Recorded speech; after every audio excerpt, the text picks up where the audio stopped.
So who you are is not determined by who your past is and who you were in the past. So if you think who you are is based on your prior actions, then you're always going to be stuck in the past because you're actually living in the past. Who you're going to become is the future self of you. And if you don't see yourself as growing or improving, then you aren't going to. You're just going to think you are who you are today and never change.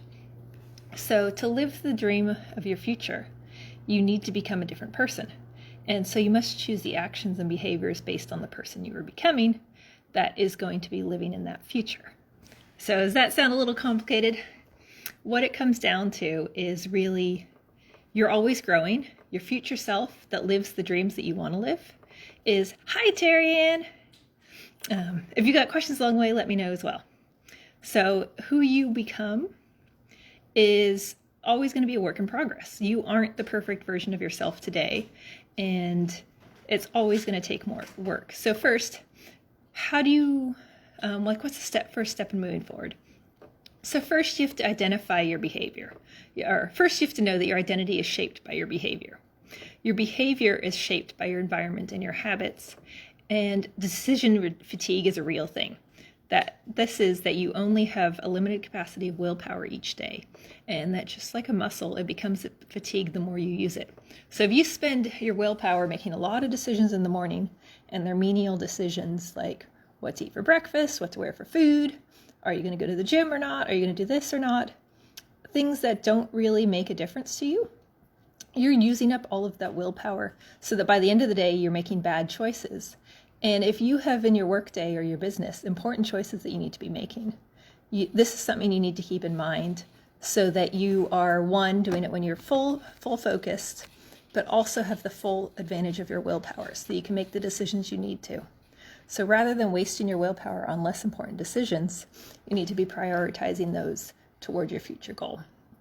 So therefore, to be successful in business, where you have the freedom to live the life you love, you need to do these things. One, you need to set up an environment that supports your goals and the most important tasks for the day. And so this means removing negative triggers from your space and adding positive triggers. Unfortunately, sometimes negative triggers are the people in your life, and you can't always control that, or you can. And so it's really deciding, okay, what can I control? What can I change?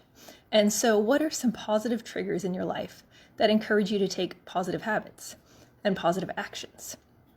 So really looking, does your environment support your future goals? Is it setting you up for success, or is it setting you up for distraction, procrastination, and all sorts of diversions that don't actually get you towards your goal? So that's something to keep in mind. Next is creating a routine that drives you towards your goal. So again, when you don't have to make a decision, you're not using up your willpower, and it's just something you're automatically going to do. So for me, I've got times in my calendar that I go do a workout. It's not, oh, am I going to do the workout today at 4 o'clock? It's, okay, work's at 4 o'clock, time to go do it. Like, I don't even give myself the choice that I'm going to go, whether I'm going to do it or not. It's not a decision, it's just, it's in my calendar, here I go and do it. And the same applies to your business, keeping important meetings for yourself in your calendar. So you honor your client meetings, but do you honor your own marketing meetings or your marketing projects? So how do you honor those things for you?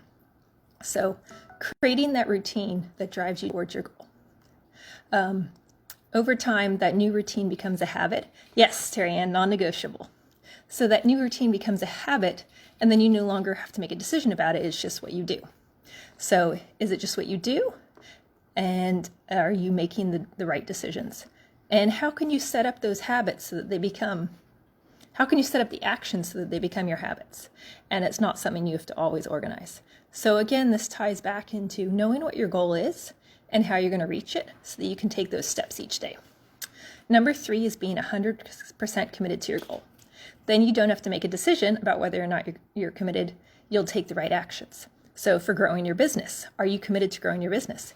If so, you're going to spend 50% of your day on marketing activities. You're going to spend 2 hours on marketing activities each day. Like, that's non-negotiable. That's just what you know you're going to do. If I want to stay healthy and in shape, I know that I'm working out 3 days a week. I put it in my calendar. So when I go work out, it's non-negotiable. I'm committed to it because I know that in the end, that's my end goal. And then when things come up along the way, you're 100% committed.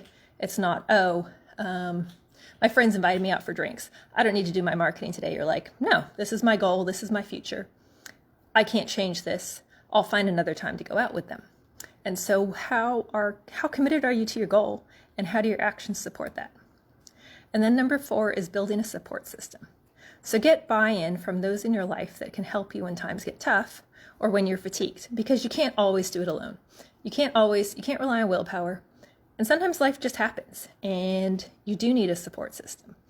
Who in your life around you can you turn to immediately? Maybe it's a best friend, maybe it's a partner, maybe it's a housemate. Who can you turn to that'll hold you accountable? So find that accountability buddy. Maybe it's another business owner who's also working at the same place in their business and you guys want to hold each other accountable. Or it's a coach. So having that coach that can push you and hold you accountable through to the game plan until you reach your goals. It's having someone that you can lean on when you feel like you're just not going to make it, you just don't want to do it, and just turning around saying, do I have to do this? And they're like, yep, go do it. And just helping you get along. So how are you letting your past drive you? Are you letting the actions that you've done in the past force you to be the person you are today? Or are you basing all of your actions on who you could be, the best version of yourself? How are you letting your future pull you instead? So hopefully these are some quick tips that'll help you set up your day for success.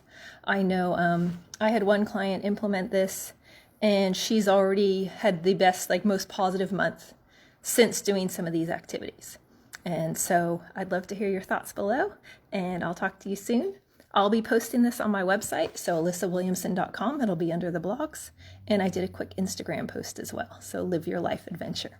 So I'd love to hear your thoughts, and have an awesome Friday.